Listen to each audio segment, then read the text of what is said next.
കഴിഞ്ഞ 28 ദിവസത്തെ കണക്കുകൾ പ്രകാരം നമ്മുടെ വീഡിയോ കണ്ടുപോകുന്ന 72% പേരും ചാനൽ സബ്സ്ക്രൈബ് ചെയ്തിട്ടില്ല. അതുകൊണ്ട് തന്നെ നമ്മുടെ ചാനൽ ഒന്ന് മറക്കാതെ സബ്സ്ക്രൈബ് ചെയ്യുക.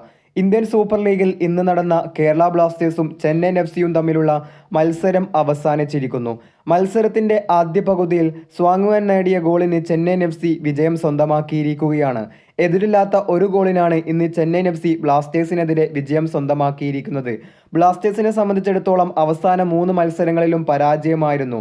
ഇന്നത്തെ മത്സരത്തിൽ ബ്ലാസ്റ്റേഴ്സ് താരങ്ങളായിട്ടുള്ള സച്ചിൻ സുരേഷും അതുപോലെ തന്നെ മാർക്കോ ലെസ്കോവിച്ചും പരിക്ക് പറ്റി കളം വിടുന്നതും നമ്മൾ കണ്ടിട്ടുണ്ട്. മത്സരത്തിന് മുന്നേ തന്നെ ബ്ലാസ്റ്റേഴ്സ് ആരാധകരെ സംബന്ധിച്ചിടത്തോളം നിരാശ നൽകിക്കൊണ്ട് മാർക്കസ് മർഗുലായുടെ റിപ്പോർട്ടും എത്തിയിട്ടുണ്ടായിരുന്നു. അതായത് ദിമിത്രിയോസ് ട്രെയിനിങ്ങിനിടെ പരിക്കേറ്റത് കൊണ്ട് തന്നെ ഇന്നത്തെ മത്സരം കളിക്കില്ല എന്നായിരുന്നു ആ ഒരു റിപ്പോർട്ട്. സോ കേരള ബ്ലാസ്റ്റേഴ്സിനെ സംബന്ധിച്ചിടത്തോളം പരിക്ക് ഈ സീസണിൽ വലിയ രീതിയിൽ തന്നെ വേട്ടയാടിക്കൊണ്ടിരിക്കുകയാണ്.